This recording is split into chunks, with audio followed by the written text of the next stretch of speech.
Education meeting to order. Roll call vote, please, Jenny. Russ Chamberlain. Mrs. Conlon-Wasik. Here.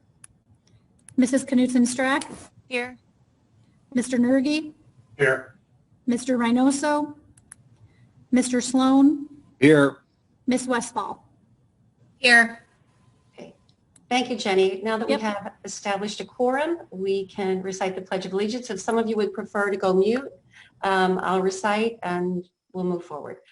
I pledge allegiance to the flag of the United States of America and to the republic for which it stands, one nation under God, indivisible, with liberty and justice for all. Okay. Item 4, approval of agenda. Board action is requested. I move the Board of Education approve the October 22nd, 2020 board meeting agenda as presented. I need a second. Second. Is there any discussion? Okay, this is a voice vote. All in favor say aye. Aye. Aye. Against, nay. Motion carries. Item 5, consent agenda. Board action is requested. I move the Board of Education approve the consent agenda as follows. Board of Education meeting minutes, payment of bills, board policy adoption, treasurer's report, and personnel recommendations as presented. I need a second. Second. Thank you. Is there any discussion? Roll call vote, please, Jenny. Mrs. Conlon-Wasik. Yes. Mrs. Knutson-Strack. Yes. Mr. Nergy. Yes. Mr. Sloan. Yes. Ms. Westfall. Yes. Motion carries. Okay, now we're on to board reports. Does anyone have, any board members have any observations, anything that they would like to relay, any updates? It's your time.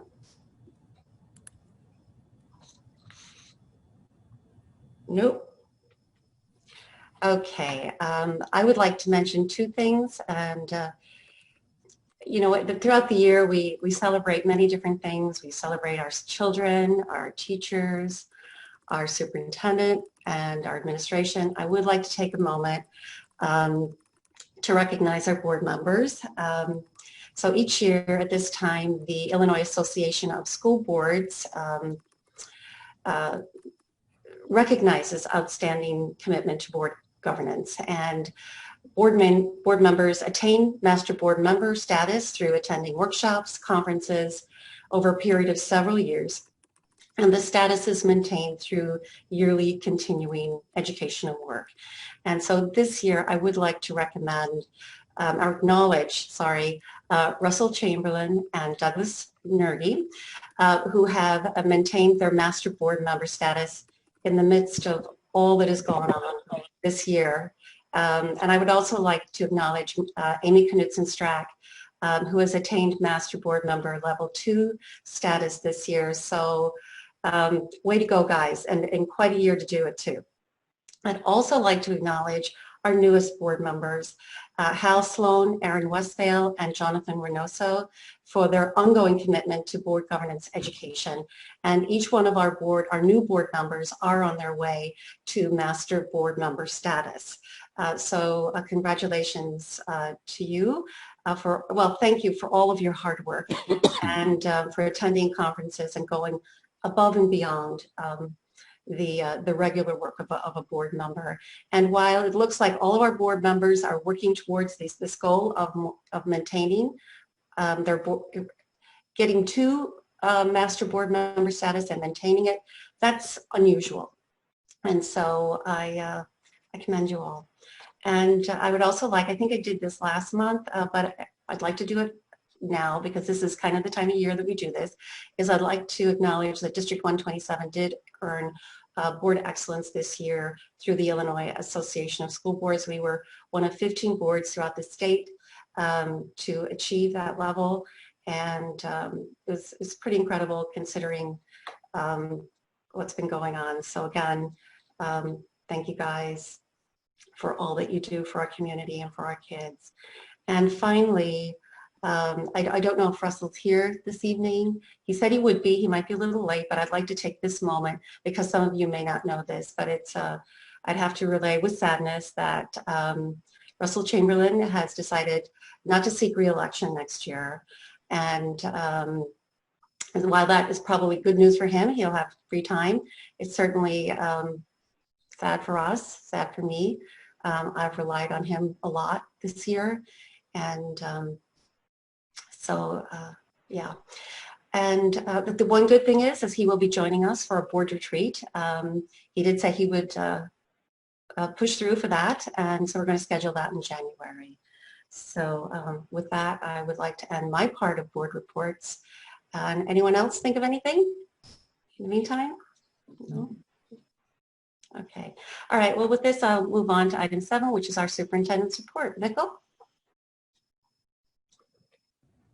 Okay, sorry, I've got a new setup here, so give me a second. Okay, so our superintendent's report pretty much is going to focus on one item, kind of the shift we had to make this week. I think people know the gist of everything, but what I wanted to do is give you an update on where some of these numbers are, kind of what our thinking is at this moment.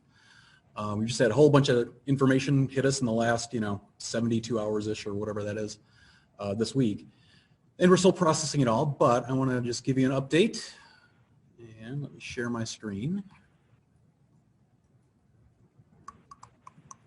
One second. I think that's the right screen. Okay, hopefully you're all seeing that wonderful colored chart. So again, just to really quickly review, our reopening page, I'm just going to review a little bit. Any messages of the community, I put right here on the front, and they're also stored here under communication just for posterity, I suppose. But this new tab, the Data Hub, that's the one I'm going to be updating roughly daily. So the number that gave us a little bit of trouble this week is this incidence rate, particularly from the county. And just to review a little bit, last week we gotten word from the health department that the numbers are starting to come up pretty quickly. And maybe this week we needed to just be prepared for a change, that they might have gone from hybrid to a virtual recommendation. Honestly, over the weekend, we're like, okay, that's good. We're sort of under the impression that it would be, toward the end of the week. We were wrong because, as you know, of course, that's what the numbers look like. And by the way, again, these charts and the one underneath, well, I'll show in a minute, these are being pulled right from the health department. So these are as up to date as they are. I'll be updating this chart, so hopefully that, will be updated every day or two. But what we really wanted to look at and what we were really clued into was this incidence rate for the county. And the health department, talking with Mark Pfister and Leah and Emily, they relayed to us, again, last week, that they were starting to see, in their words, significant community spread of the virus. And as I've told my team, those words kind of jump out at you when they say there's significant community spread. And again, our threshold for moving from hybrid into a virtual recommendation is 14 new cases per 100,000. And just to review all of these little dots, I'll just scroll over one. That's a 7-day average, and this particular one, on October 14th. So it's October 14th and the previous 7 days averaged into one.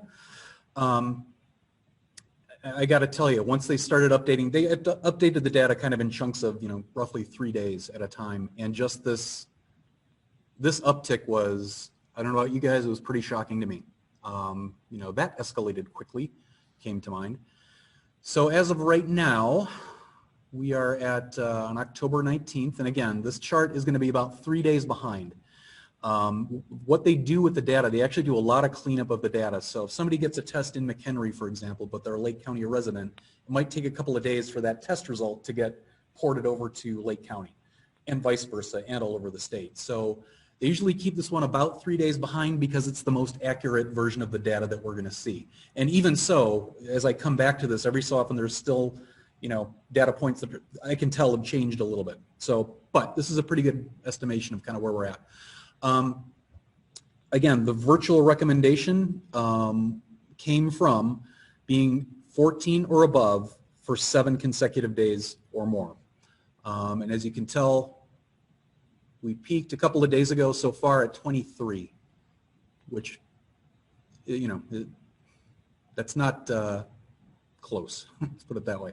And we're sort of, for the last 3 days, just been hovering around between 22 and 23. So, again, it looks like it's coming down a little bit, but we'll have to see what happens. It could, very easily spike back up again. Don't know.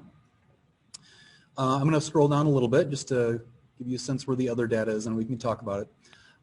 These two charts, kind of the same thing. It's also the 7-day rolling average per should be 100,000 for our zip codes, but it also has the, the same chart. If you notice the pattern, you'll see the same pattern here in the blue. It's a little bit different again. This is a little more up to date. It's not going to be quite as accurate, again, for the reasons I've already said. But we can get a sense. What they have told us that this chart is sort of a harbinger of things to come. So it'll be a little more up to date, and it'll give you a sense of kind of what's happening. You can kind of see that's what's happening. And then our zip code data for our 3 main zip codes, 030, 46, and 73, you can see in green. And we're mirroring the county really closely, obviously. So right now, again, for the 21st, we're at 23.5. Again, for some reason, they have it per 10,000, not 100,000, so you got to move the decimal over. Don't ask. I don't know why. So again, even our zip code data is pretty high. As superintendents are talking right now, some superintendents, we get it, the county data is rough, but their local data is smaller, so they've got kind of a decision to make. In my opinion, we don't live in a vacuum. We live in the county. Incidence rates are high. It's still community spread. But I would argue some of our zip codes throughout this time have been, lower than others. What we've seen in this time is all 3 are spiking. Okay, so it's not one particular zip code or community or something like that. Another thing we look at is the positivity rate. And you've kind of seen, again, here's the county, dropped down a little bit to 5, and the threshold for here was 8. And as you can see, that same pattern, that kind of like climbing the Matterhorn, and then up, and it was over 8 for a couple of days, and today it is knocked back down. Again, that's a 7-day average. So that's a good sign. However, this incidence rate is not good. So that's where we're at. We're still, between 22 and 23, very high. We're going to have to monitor what happens now. In order to for them to move, if I can find it, move this recommendation back to hybrid, what we would need to see is this data come back down under 14 and stay under 14 for 7 consecutive days. So we don't know what's going to happen tomorrow. The next day it could rocket back down. We'll have to see. But it will be some time, I think, before we would even, the recommendation would be toward hybrid. So that being said, many, again, all of the districts, we were in pretty close contact. We're definitely in close contact with our elementary districts in our areas, in this immediate area, the high school districts, the NLCC. So we talk pretty close. And I think we're kind of all coming to the same conclusion. Obviously, it is not advantageous to have students in the building right now. Some districts have called a hybrid model or postponed their hybrid model until second semester. Some have sort of just put a 10-day pause. I think the 10 days is kind of arbitrary. It kind of just gets us to the end of next week. But just looking at the timing, right now we're just taking a look at the data to see what happens. Was this, this spike just a big data blip? And then it's going to rocket back down? That doesn't seem to be the case. What I would say is, we would, I think, intend to have a decision about hybrid in terms of this semester by next week at some point. So we'll be looking at that. It gets to a point where time flies. We're pretty late in the semester. Our hybrid model, I like it. I think we all like it. We're confident in it. But it's going to be new, obviously. And no matter what we do, no matter how we prepare, we know when we implement this, it's going to be a disruption, very much so. There are going to be things that we're going to have to fix and work on, just naturally. It's a very complex thing. So the calculation is how close to the end of the semester would we want to implement that, given all the preparation that has to go into it. In particular, one of the biggest things that we have to do is completely redo class lists, class rosters. I think I probably mentioned our associate principals, Jeff and Barb, have been going through literally room by room. Well, actually, let me back up. Dan Gonzalez and his team have looked room by room because all the rooms are slightly different sizes and have different capacities. And based on, looking at that social distance, how many desks can actually, what's the capacity for each room? And each room is a little bit different. So given that information, Jeff and Barb are looking at all the rooms, all the classes, every section, class lists, trying to balance that out literally period by period, room by room. It's a tremendous amount of work. So it's going to have to be done at the beginning of the second semester anyway, because all the classes change over. So it's sort of a long-winded way of saying we're going to take a look. We'll look next week and just monitor what's going on, and we will communicate with you, the board, and the community on what our decision might be on whether we look at continuing hybrid this semester or implementing hybrid this semester as planned, or if we would wait till second semester, sorry.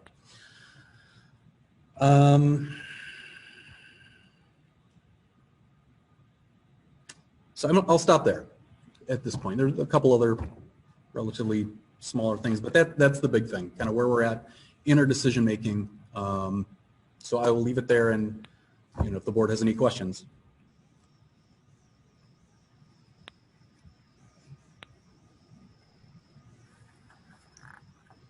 Okay, I guess we'll be looking forward to hearing from you next week and praying that these numbers drop.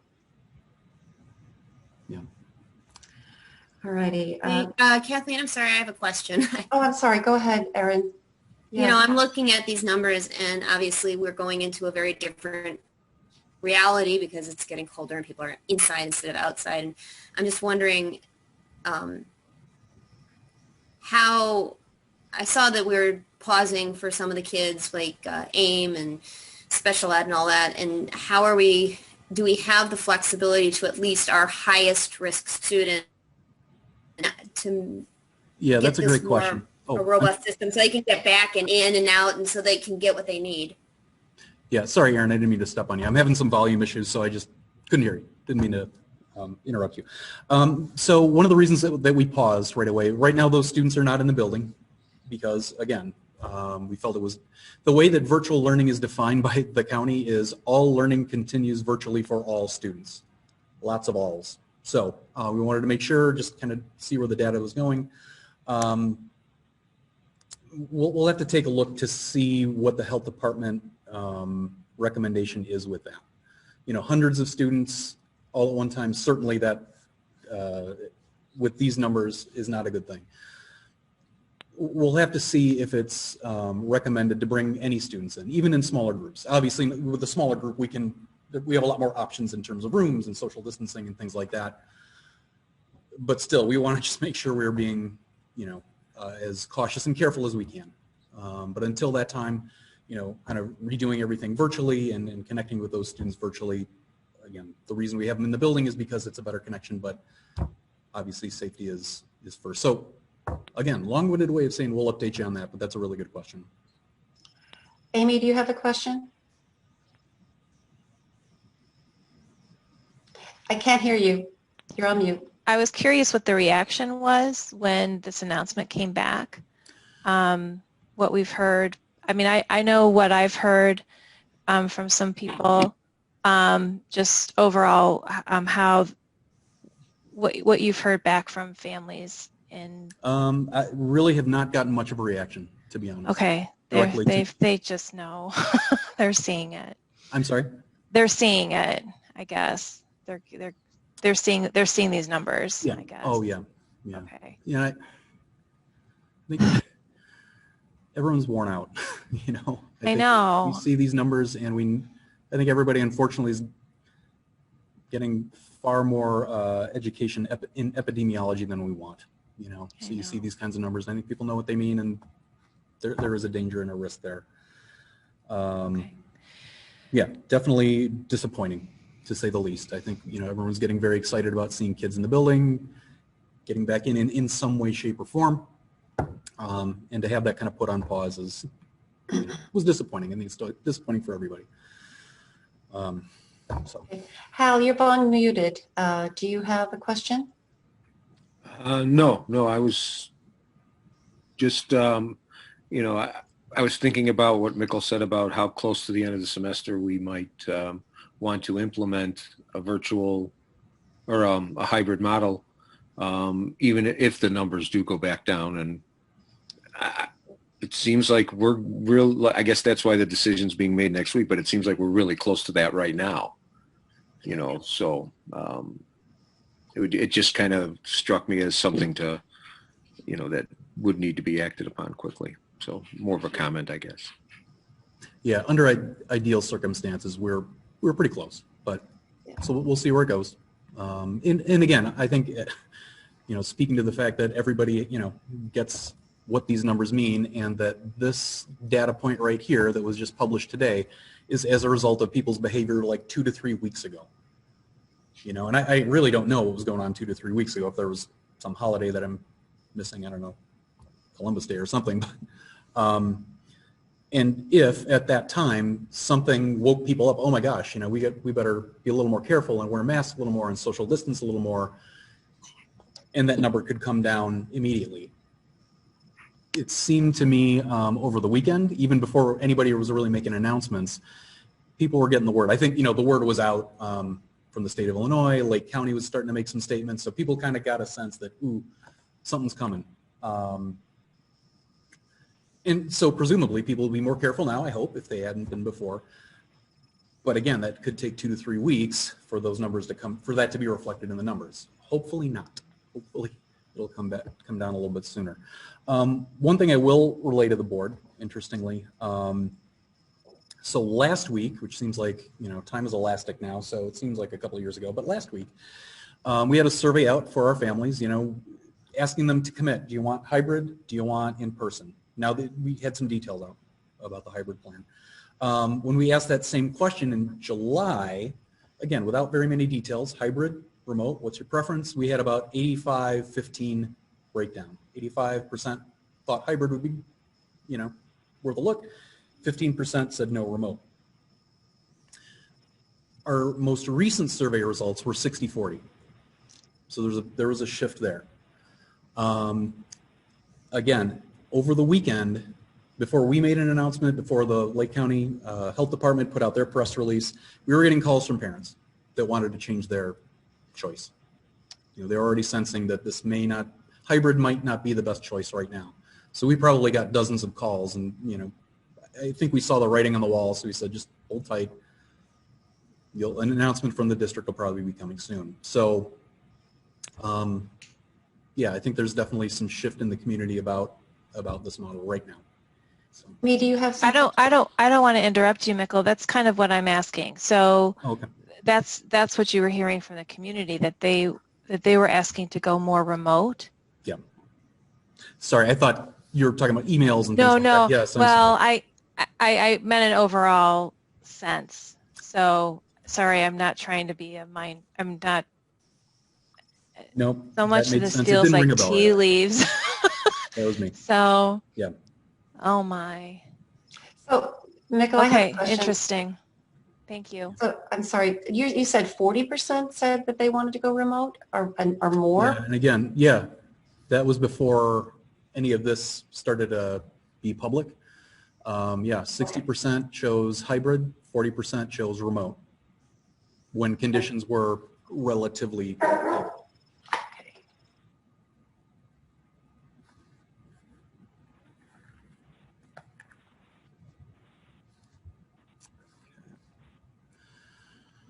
Well, that pretty much is my report. District goals right now are to have school, and kind of right now we're kind of in a bit of a reactive mode. So again, we're wait and see. Continue schooling, obviously, for our students as best we can. and keep moving along. But keeping an eye on these data for sure.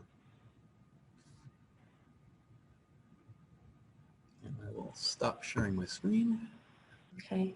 So you don't have to look at that anymore. Are there any follow-up questions? I don't have a follow-up question as much as kind of like an observation. I'm looking at these trends, and obviously being a data nerd, I'm looking at them every day, and I'm just wondering if we're going to be kind of in this bubble where we go up and down and up and down and oscillate in that virtual hybrid, and how flexible are we to be able to go back and forth, potentially until next spring when the weather warms up. Yeah, I think it's possible. Obviously not ideal.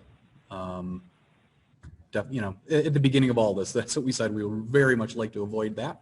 You know, some districts right now are going through it. You know, a number of districts started their hybrid plans this week and had to come out, you know, which is obviously quite disappointing for them. That just may be our reality. You know, we can do it, would like not to, but what will be, I guess. We'll do our best. Anyone else? Okay. Michael, I just wanted to remind you about 7C, the FOIA requests. Oh, yes. We Yeah. had FOIA requests and they were fulfilled. Thank you. All right. Okay, so then I think we'll move on to item 8. Our student board representatives will give us their reports, and Charlie Lay, you are first up. Hi, Charlie. Hello, everybody. I hope you're all staying well and healthy. And I'm just going to jump right into it. Thank you. The cross-country team, they had conference this past weekend. Our own Armani Diaz placed 5th place. Everybody's very proud of him. Student Council is having a food truck festival coming up November 7th, the next coming Saturday after the election, where the food trucks will all line up and people can order from their cars and we'll bring them their food, and it should be a great event. The Social Studies Honor Society is now doing mail-in. We're going to be sending letters to hospital workers and people working on the front lines for COVID-19, so that's very exciting.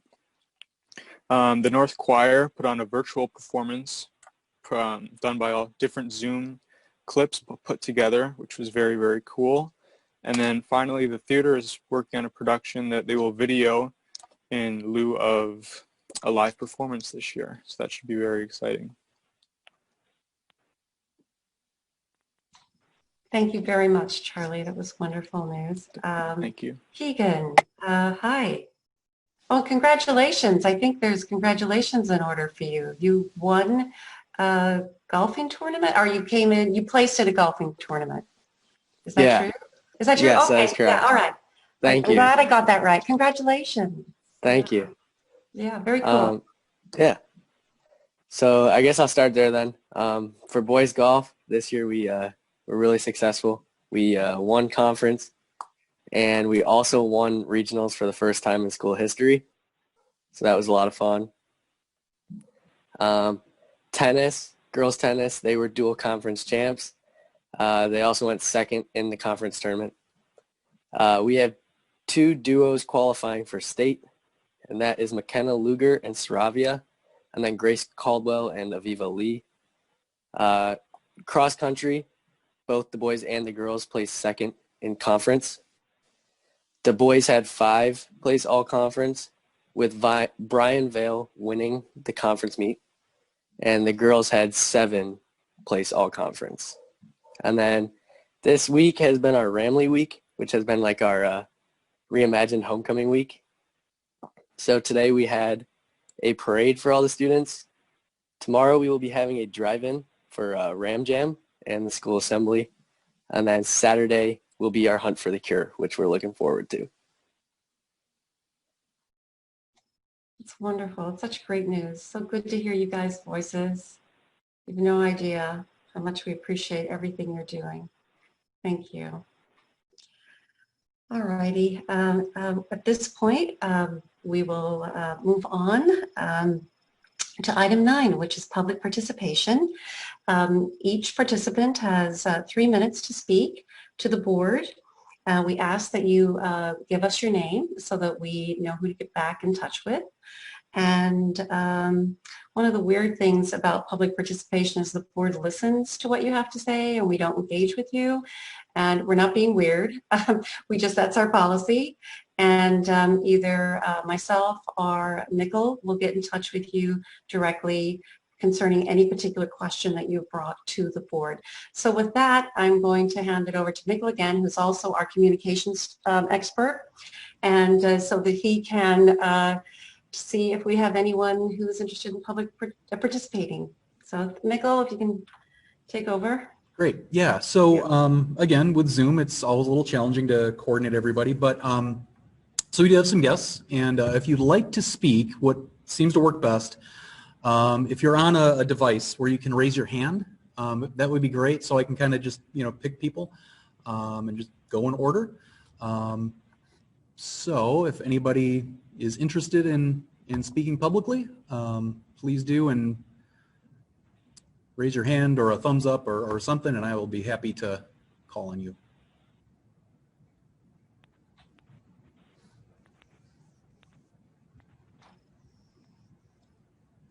I want to give people a little time. Sometimes they need some time to find it. I always do too. Okay, just want to make sure I'm not missing anyone because I don't see anybody. Okay, I do not see anybody raising their hand. Okay. All righty. We will now close public participation and move on to item 10, closed session. We do not have a need for the board to go into closed session at this time. So we will move on to item 11, continuing business. I think we have had the COVID-19 update. But if there's anything else you would like to add, Mikkel, this is your area.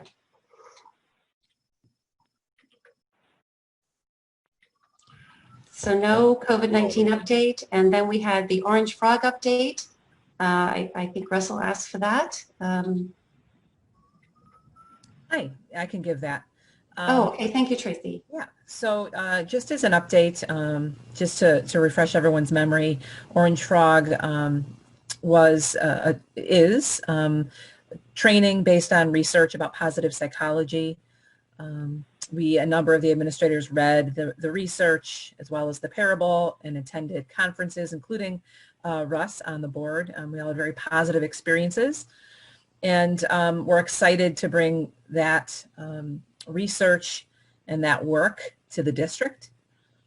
And so the plan was to first have our administrators go through some training, and then the intention was to start the year off to have the staff be introduced to this, and then kind of launch and bring that work more largely into the district.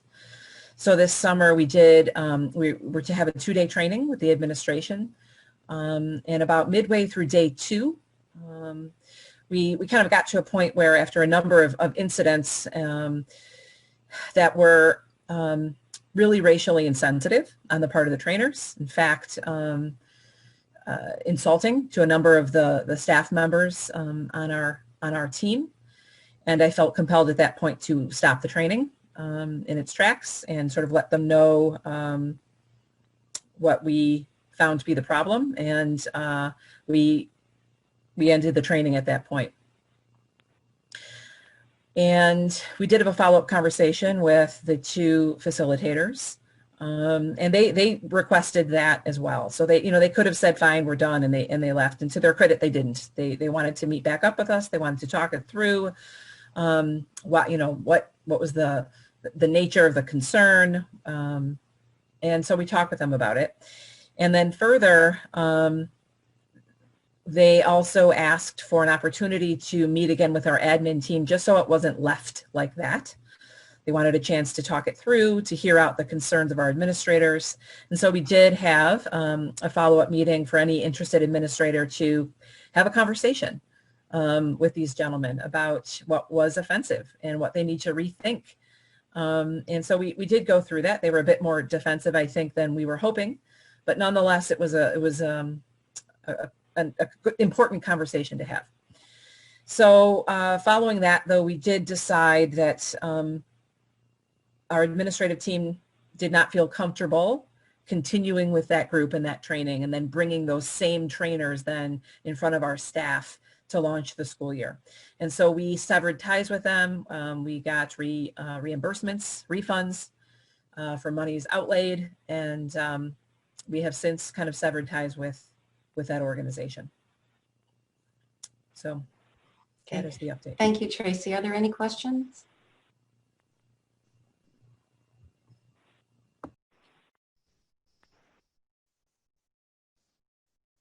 Okay, I'm not hearing any. I will say I've been reading a lot about positive psychology and the impact on children, and there seems to be a tremendous amount of research around it. Mm-hmm. I really hope that you guys can find maybe another program, another group to work with, maybe. Yeah, we've incorporated just on our own, right? Some of the concepts, this idea of being grateful, bringing grateful into each of our meetings, and so we've brought some of that research in because the research is quite good and quite interesting, quite impactful. So we are finding ways to weave that in on our own because we agree that it's an important set of research. And just Lori Santos with Yale University has a Coursera class. I think it's Coursera class on well-being. And I took it just to see. It's supposed to be with me and a bunch of teenagers, but that's okay. It was absolutely outstanding, and it's free. And I know in the New York Times there was an article about parents and kids who take the class together, the free class together, and how it can change relationships for the better when they understand how people see the world differently. It's just wonderful. So I hope you guys keep at it, and I just love this idea. So, alrighty. Anyone else? No? Okay. Thank you so much, Tracy. That was very thorough and appreciate it. Alrighty, committee reports. Okay, we're moving along quickly tonight. Douglas.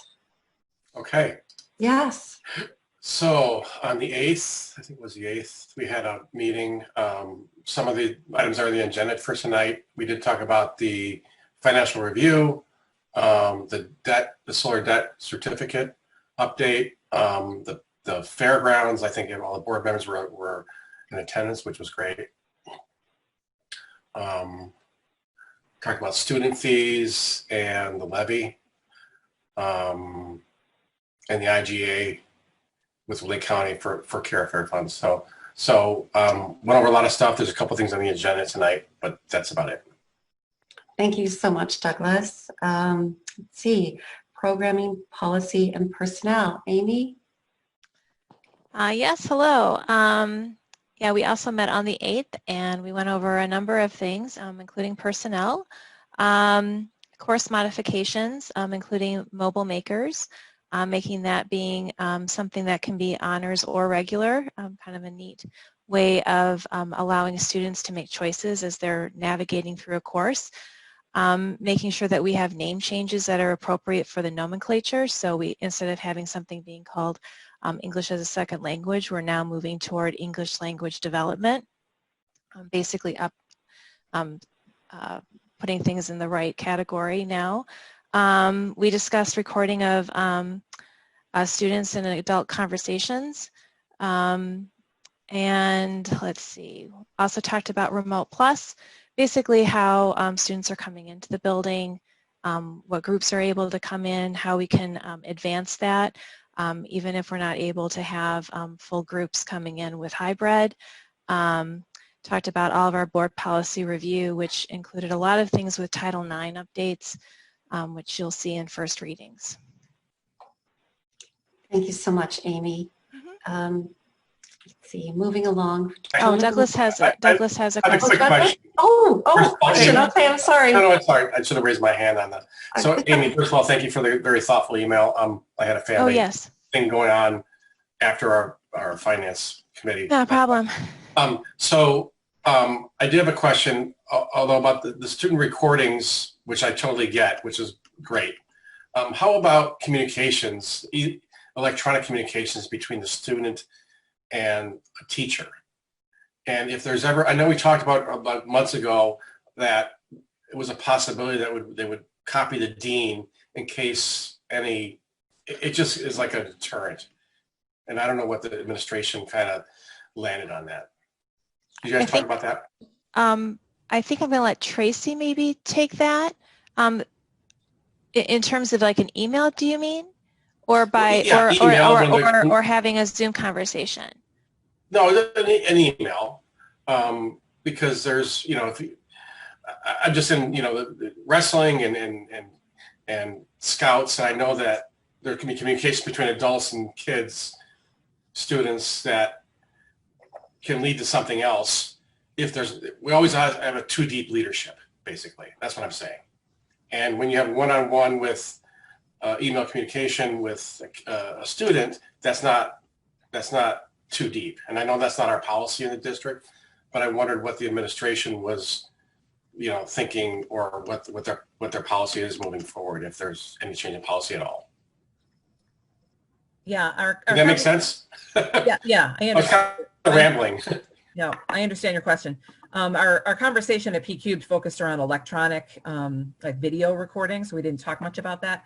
I don't recall, Douglas, maybe I'm just not remembering, I'm sorry, but I don't recall talking about CCing a dean in an email, just because that is, emailing is a practice that happens all the time, right? Not just in remote. And the good news about email is we have that email chain, right? We can pull that up at any time. And have that if there are any questions or any concerns. So we have a permanent record of that in terms of an email, but we don't currently ask or require students to CC someone else, and we don't require teachers to CC another person unless it's appropriate to the conversation, which it may often be, but it's not a requirement. And just to add to Tracy's points, we keep the student accounts even after they've graduated for 5 years, because that's the law for any type of record. So we have them 5 years back in case we have to go backward to look in. But all sent emails, we have a way of searching those, and all of those are retained. Even if the student deletes them, we can still pull them. And I understood it, and I brought this up before all COVID. So my point was reactive versus proactive. Proactive, the teacher would never say anything inappropriate over an email or any electronic communication that would be try to, in a sense, be grooming the student. And of course, we have electronic communication, so or records of it. So my whole thing was the grooming process and emails and text. You guys don't text, but that whole process.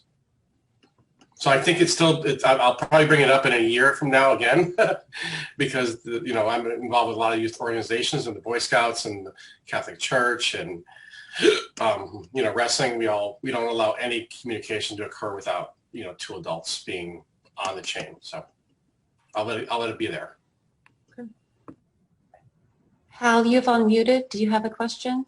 No, I'm just waiting to give my report. Oh, okay. I'm sorry. I'm trying to be very careful. I've been missing. No, I appreciate it. I'm sorry, guys. It's so hard. I have no idea what I apologize. I blipped out with a power surge of some kind, so I apologize for that. So I don't know what happened. I apologize, Douglas, with your comments. So I'm glad you're back. Yeah.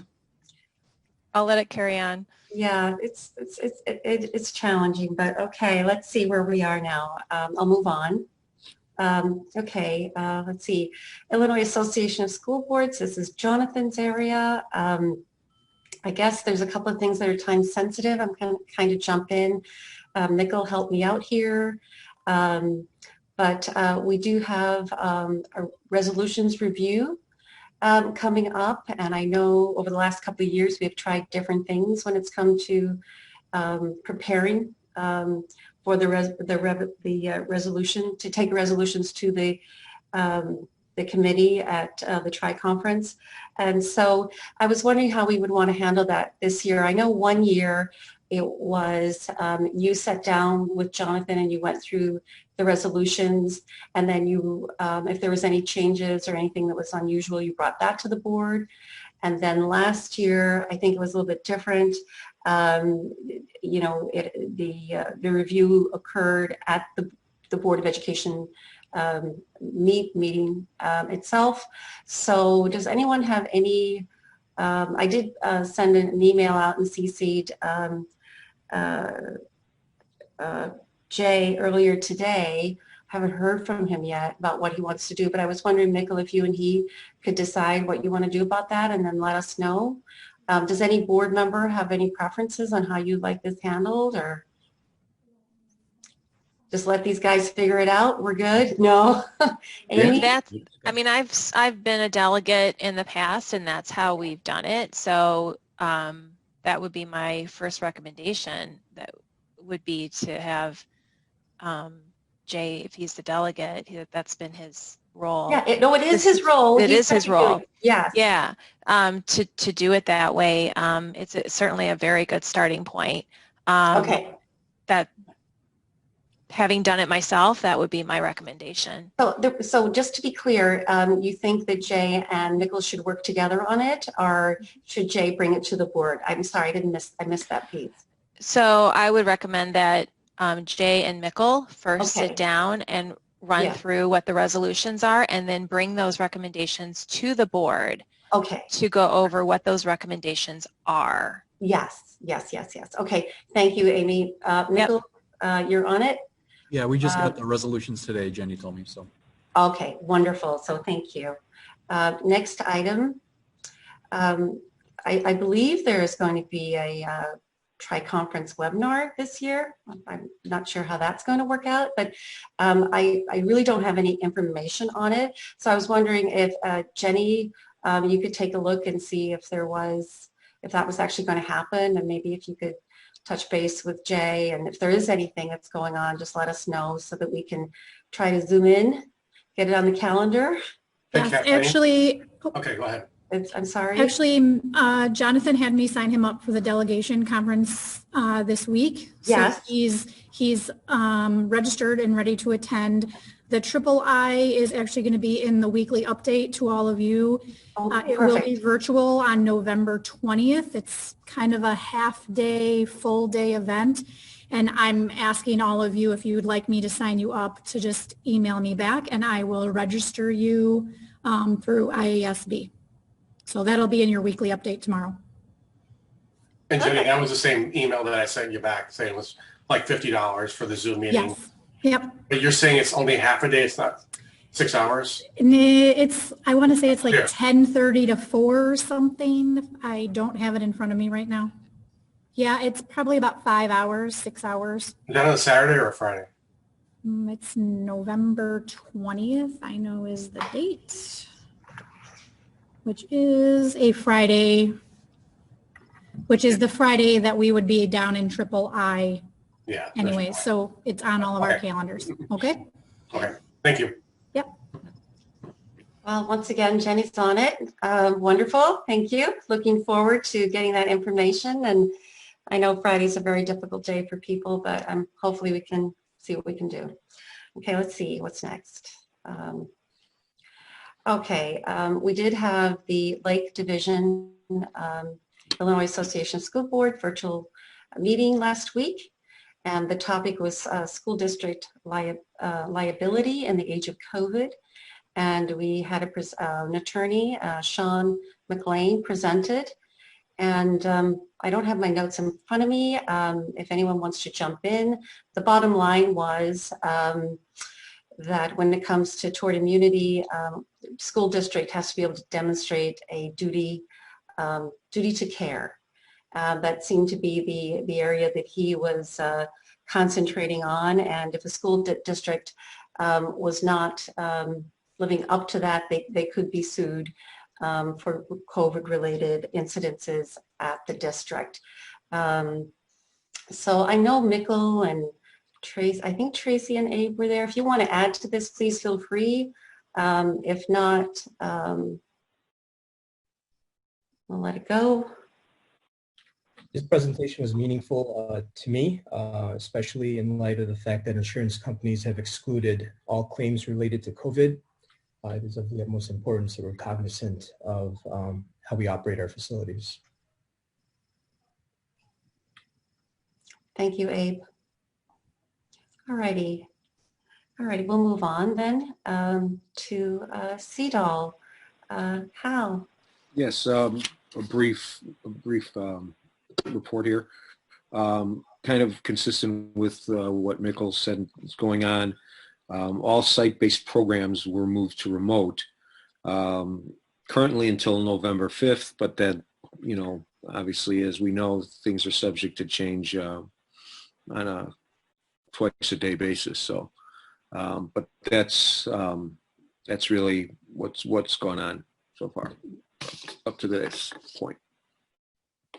Okay, thank you very much, Hal. The next item on our list is EdRed. They are the education research advocacy group that we joined earlier in the year. And they, I attended, Mikkel, Tracy, Abe, I think, attended too. So basically they had their kickoff meeting. Susana Mendoza, who was the state comptroller, was there.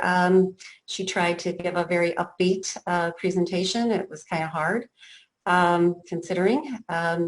She noted that if the fair tax did not pass and if we did not receive relief from the federal government, we would have a very challenging next few years, which we kind of knew. It was kind of hard to hear it, nonetheless. Yeah, so we sat through that, and then EdRed is preparing subcommittees to work on, to research various items in order to be able to present policy proposals next year to the legislature. And some of the areas that they're working on right now, they're forming subcommittees on. And these are, guys, these are subcommittees that you can join. If you want to, our administrators can join if they want to. They're going to have one on human resources and professional development. Another one on a hot topic this year is school resource officers. They'll have one on student discipline, data, and curriculum. They will have another one on transportation, a transportation committee that's forming, and a finance committee. So if you are, any of you are interested, just let me know.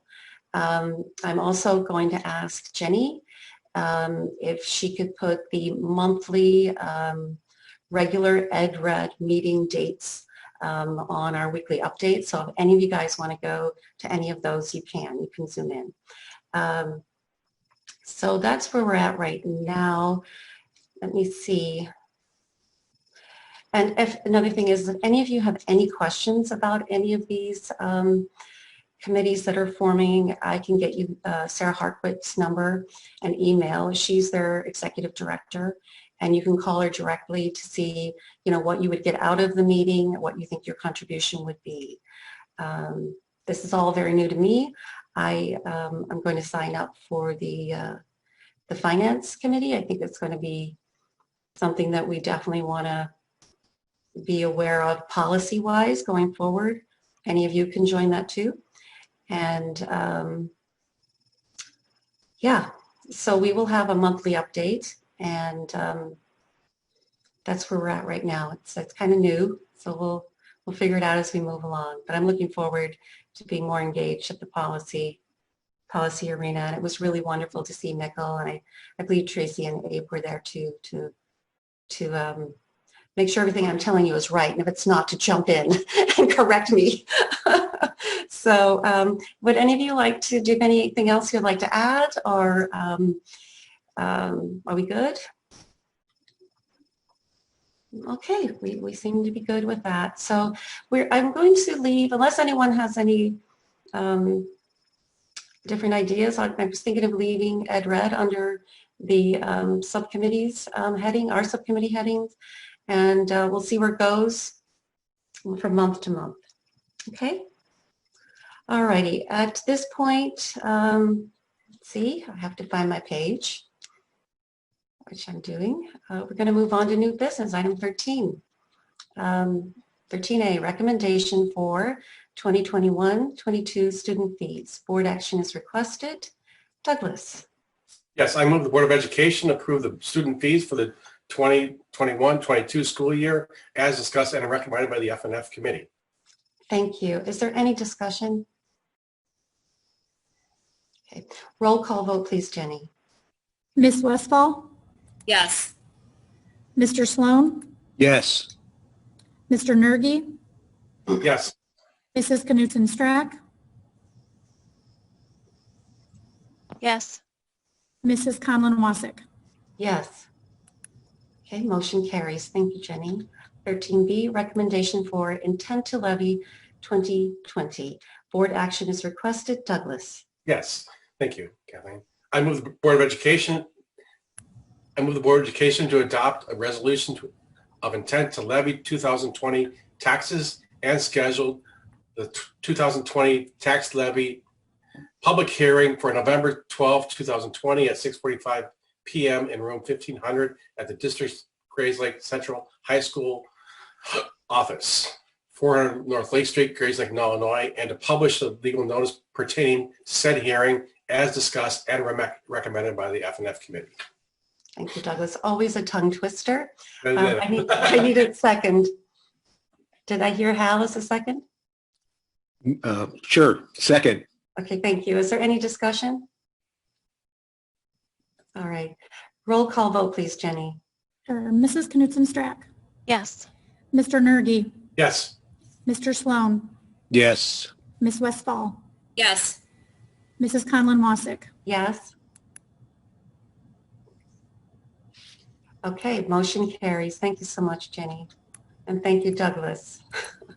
Okay, 13C, recommendation to approve the intergovernmental agreement with Lake County for CARES funds. Okay. Board action is requested. Douglas.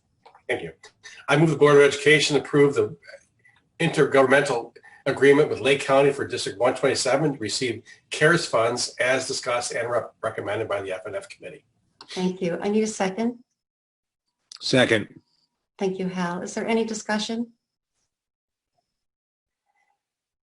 Okay, hearing none. Roll call vote, please, Jenny. Mrs. Conlon-Wasik? Yes. Ms. Westfall? Yes. Mr. Sloan? Yes. Mr. Nergy? Yes. Mrs. Knutson-Strack? Yes. Thank you, Jenny. Motion carries. 13D, recommendation to accept donation. Board action is requested. Douglas. I move the Board of Education accept the following donations as presented. Okay, thank you. I need a second. Second. Is there any discussion? Roll call vote, please, Jenny. Mrs. Knutson-Strack? Yes. Mrs. Conlon-Wasik? Yes. Mr. Nergy? Yes. Mr. Sloan? Yes. Ms. Westfall? Yes. Motion carries. Thank you. 13E, recommendation to approve a retirement memorandum of understanding. Board action is requested. Amy. I move the Board of Education approve the 2020-2021 Memorandum of Understanding in regard to the retirement of Mary Prang as agreed upon between District 127 and the GEA as discussed and recommended by the PQ committee. Thank you. Second, please. Second. Thank you. Erin, I think that was. Is there any discussion? Roll call vote, please, Jenny. Ms. Westfall? Yes. Mr. Nergy? Yes. Mr. Sloan? Yes. Ms. Knutson-Strack? Yes. Ms. Conlon-Wasik? Yes, motion carries. Thank you. 13F, recommendation for course modifications for 21-22. Board action is requested. Amy. I move the Board of Education approve the course modifications for the 2021-2022 school year as discussed and recommended by the PQ committee. Thank you. I need a second. Second. Thank you. Is there any discussion? Roll call vote, please, Jenny. Mrs. Conlon-Wasik? Yes. Mr. Nergy? Yes. Mrs. Knutson-Strack? Yes. Mr. Sloan? Yes. Ms. Westfall? Yes. Motion carries. Thank you. Okay. G, board policy first reading. No board action is requested. Amy, do you have any anything that you would like to comment on? No, this is just in addition to what, this is just the first reading of the Title IX and everything else we discussed already in P cubed. Okay, all righty. Does anyone have any questions? Tracy, do you have anything you want to input here? No? I don't think so. I think we pretty thoroughly discussed it in P cubed. So I think we're good. All righty.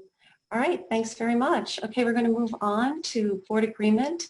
Douglas is going to discuss our board agreement with us because we haven't had our board retreat this year. And Douglas, take it away. So this was, I'm going to put this all on my shoulders. So I was speaking with Abe one day, and I think I was speaking with Mikkel the same day over texting. And I was looking at my monitor, there's a little bit of a story, and I saw myself in the mirror. And I realized that during the COVID situation that I was allowing myself to get in the weeds. And under the umbrella that it's a COVID situation, we can dig really deep and you know, asking questions is something, but just really getting in the weeds about the decisions of the administration. So it was more of a reflection of myself. And I looked at back the board agreement. I said, you know what? I'm getting in the weeds too much. And I just wanted to, you know, challenge the other board members to kind of maybe look at this and reflect on this. And maybe, you know, let's, and I'll just speak for myself. I just need to trust the administration a little bit more and not send them off on wild goose chases. And not, it's not wild goose chases. It's things that are going to take, that's just kind of like my focus and not the board's focus. So, okay. So that was the first part. And the other part was speaking with one voice. And again, I'll speak for myself. I was talking with some folks and I just stopped myself when I was talking to some neighbors, and I said, you know what? I'm starting to go into the not speaking to one voice, and that's not fair for my fellow board members, not to the community, not to the administration. So those are the kind of 2 points why I asked to bring this up. And I hope that you guys support me in getting back to the basics in some ways. Okay. Douglas, thank you so much. It's always good to remember the basics, and you are right. You know, and I think COVID has, you know, all of our hair is standing on end, and we're scared. And I'm speaking for myself. That's not we. It's it's you know, in what universe, Douglas, does a public health crisis of this magnitude roll into a boardroom? I mean, really, really. And no one of you board members. I mean, that's one of the reasons I'm going to start crying. Sorry. I'm sorry. It's fine, and I just want to bring it up to everybody. No, it's very important, but I think that the gravity of this situation has been put on board members, and who, you know, they signed up for a lot of things, but this is a public health nightmare that we're in. And I know that Mikkel this weighs very, very heavily on him, as it does all of our administration. And but I commend all of you. I commend all of you. And we are, and thank you, Douglas, for bringing this up. We are going to have our board retreat. We'll work on it. One of the things that I have learned this year from working with all of my board colleagues is that you're there for each other, and we have each other's back. And I appreciate every single one of you so much. And Douglas, I appreciate you bringing this up, and our administration. I quite frankly, and I will say this, and I know I'm going to get into trouble, but if this administration had been in higher levels of governance, we wouldn't be in the situation we're in right now. And I will say that for you guys. And I'm going to move on before I get into big trouble. But that's it. So yes, you're right. And we will talk about this in our board retreat, but do remember, board members, that we are really only board members when we sit at this board table. And we are board members at this table. You are a human being. You have an opinion. And when we come together and we decide as a group, that's what we have had some really tough conversations around this board table, but we come together as a group and we move forward and that's it, and you put it behind you. And some of the conversations are really, really tough, and that's okay because we're dealing with children. And we get into some very basic ways of the human beings philosophically think about raising kids. And it's hard, it's tough stuff. But to answer we will get into this more. And if board members would like to take an opportunity and read through the board agreement over the next few weeks, and maybe Amy, we could bring it up for, if you would care to, bring it up for a discussion in P-Cubed, and we'll go from there. And I'm not going to cry anymore, and I'm sorry, but if anybody else would like to say something, because I'm going to go mute for a while. I thank you, Douglas, for bringing that up. I think we're all guilty of getting into the weeds a little bit from time to time, and kind of being, self-reflective about those kinds of things is always good. So thank you. I'm happy to bring this to P-Cubed, and I think we're all trying to ensure that all of our families and everyone in our community is doing okay. Everyone cares about their kids. Everyone has some people are coming at this from different viewpoints and vantage points. It's all okay. They all care about their kids. So I'm okay being a sounding board, but I also have to say that we are coming at this with one voice, and I'm just one person. So I'm okay doing that pretty much all the time, and saying that if someone comes to me with information, then I'm going to have to give that also off to administration and off to Kathleen, or how that works. I often say I'm a docent, that I can help people get to where they need to go. And that's kind of our role sometimes. So anyway, but thank you, Douglas, because we do have to remember this. It's important that we're all working together and what our role is. People often don't know what it is to serve on a board and what it is to be on a board. There's a lot of assumptions made, but anyway, we know. So it's all good. Happy to do whatever we need to do. Erin, you're quiet. Do you have anything you'd like to add? I don't want to brush over anyone. Yeah. Not really. I mean, I think I agree with Doug. I think it's easy with COVID and all of this going on to get into a lot of weeds and to get into a lot of details that maybe we wouldn't in a normal year. So, but it is interesting to be from kind of, you guys are much deeper into it, having either kids in the district or having had kids in the district, where I don't have that perspective. It gives me that natural 30,000 foot view. So yes. But yeah, it's definitely, and I think especially going into what we're about to go into, as a country, I think it is very important to keep board business with one voice. That's definitely for the next 3 to 4 months, especially before our retreat, and we can hash out the details then. Okay. All right. I think I've gotten everyone. Okay. All righty. Thank you. Thank you, Douglas. And let's see where I'm at right now. Hold on. Okay. Do we have any topics for future committee and board meetings?